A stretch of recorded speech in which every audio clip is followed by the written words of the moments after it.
My name is Jack Carter. I'm 35 years old. On June 23rd, 2025, after a long shift at SpaceX working on one of the biggest rocket launches we've ever had, something happened. Something I'll never forget.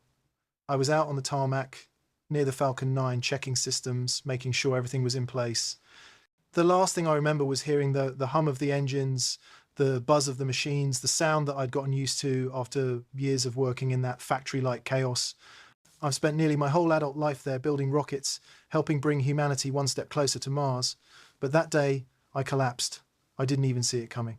It felt like a sudden jolt in my chest, and then nothing. The next thing I knew, I was dead for a few minutes. The doctors told me it was cardiac arrest. I was gone for 12 minutes.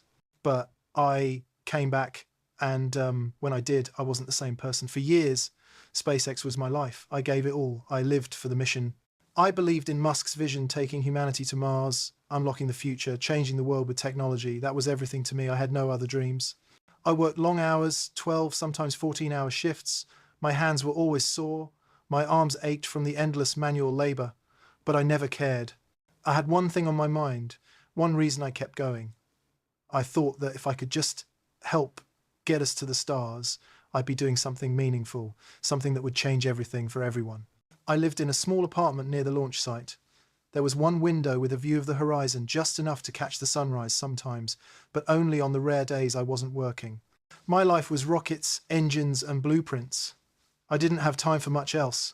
I had a few friends at work, but we were all so caught up in the mission that we hardly spoke outside of shifts. And my family?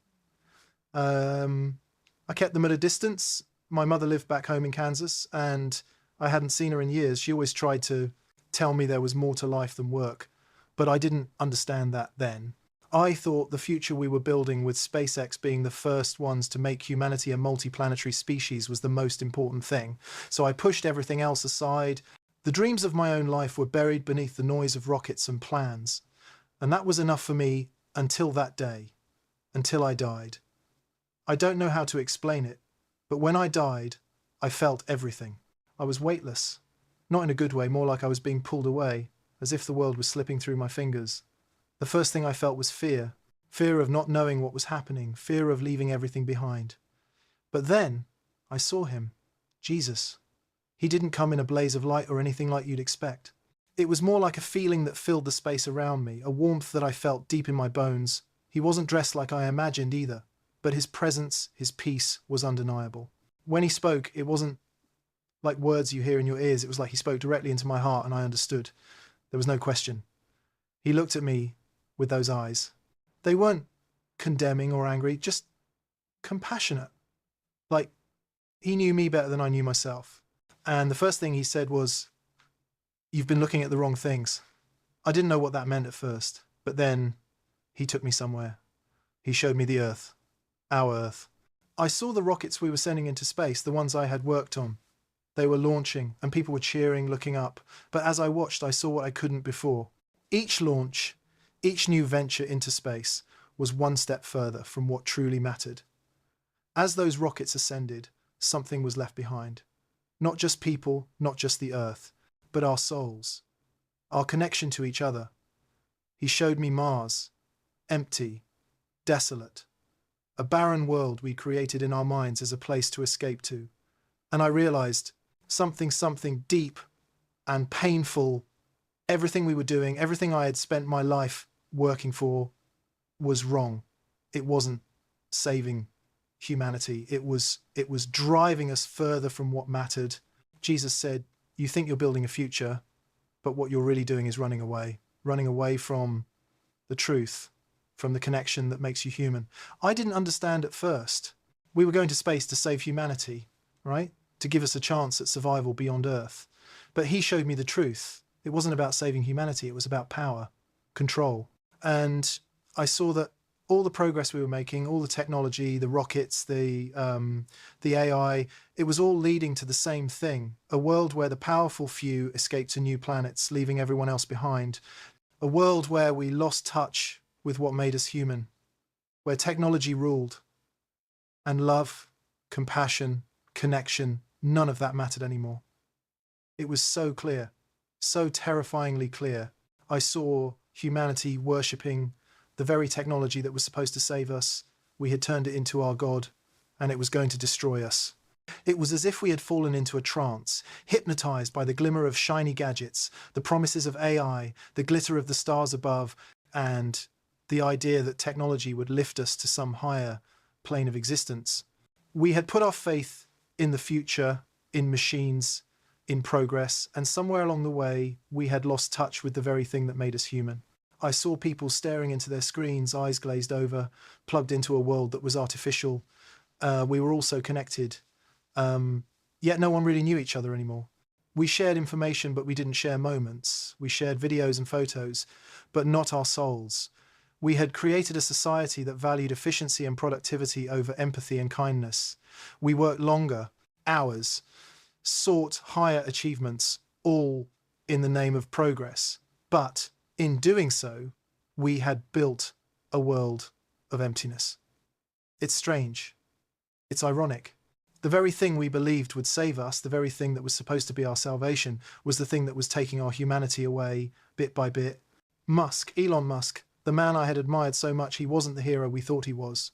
He wasn't leading us to salvation. In truth, he was leading us into a future where we would be lost in the pursuit of more, where we would forget how to live, how to love, how to truly connect with each other. In the pursuit of reaching the stars, we had forgotten that the most beautiful things on this earth were the ones we could hold in our hearts.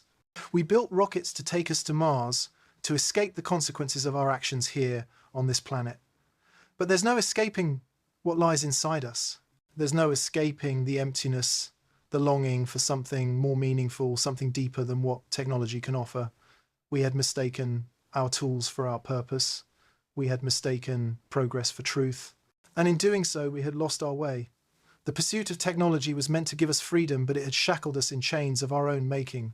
We were slaves to the machines we had built. We had traded our connection to each other for the allure of infinite information, for the illusion of progress. And that was when Jesus made me understand the choice. It wasn't about technology.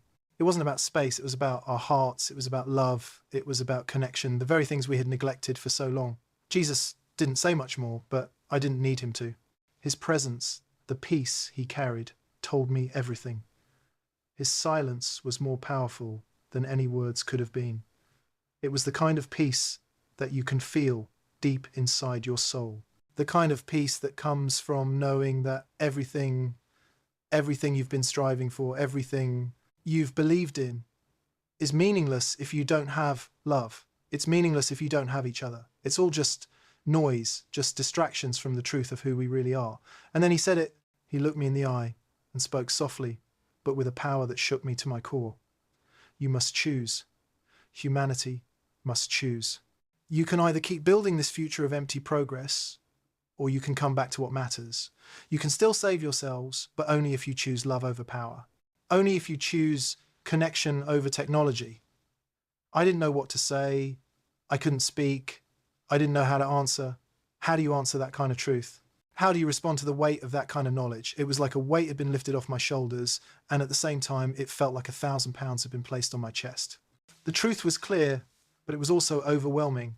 The future we were building was not the future we needed. We had the power to change it. We could still turn back. But would we? And then, just like that, I was back. My body was in pain. My heart was still racing. I could hear the beeping of machines. I was alive. But nothing felt the same. I woke up in that hospital room, and everything was different. I could feel it in my soul. The weight of what I had seen, the heaviness of the truth settled into my bones. The world hadn't changed, but I had. I was still in that sterile hospital room, still surrounded by doctors and nurses, still breathing, but I wasn't the same man who had fallen unconscious. I was no longer the man who thought rockets and technology would save us. I was no longer the man who thought Musk's vision was the answer. I saw the world differently now. I've been thinking about what he showed me every second since then. The truth is, we're all so caught up in this race to progress, to build a better future with technology. But we're forgetting what's most important. We're forgetting that no matter how far we go, no matter how many rockets we send into space, no matter how advanced our AI becomes, we can't run from what makes us human. We can't run from our souls. We can't escape our hearts, our emotions, our capacity for love. And if we forget that, if we keep ignoring it in favor of progress for progress's sake, we'll lose everything that makes life worth living. The future we're building, it's not a future of salvation, it's a future of destruction. And we're already on that path. We're heading into a world where the pursuit of technology will strip away everything that is beautiful about being human. We'll be left with empty, hollow lives, chasing after the next innovation, the next breakthrough, but never finding the peace we so desperately need. It's a future where we forget what really matters, our relationships, our humanity, our connection to each other. It's a future where we are disconnected from the very things that make life meaningful. But it's not too late. It doesn't have to be that way. We can still choose to turn back. We can still choose love over power. We can still choose humanity over machines. We can choose to put down the tools we've worshipped for so long and start building something that actually matters, something that makes us feel alive, something that connects us. But it's up to us. We have to wake up. We have to realize that technology is not the answer to our problems. The answer is in how we treat each other, how we love each other, how we connect with the world around us. We can't let technology define us. We can't let it take away the things that truly matter. If we continue down this path, we'll lose everything. But if we change course, if we choose to value love, kindness, and humanity over all the shiny distractions of the world, we can still make a better future, a future worth fighting for. I'm telling you this because I can't keep it to myself. The truth isn't in the rockets, it's in us. It's in how we treat each other, in how we love, in how we connect. And we can't forget that. No matter how far we go, no matter how high we fly, we have to remember who we are. We have to remember the power of our hearts, the power of love. So I'm asking you, no, I'm begging you, don't follow this path. Don't let the future be taken from us by technology and ambition. Don't let us lose ourselves in the pursuit of progress. We can still change, but only if we choose to. Please, choose wisely. The future is ours, but we have to decide what kind of future we want.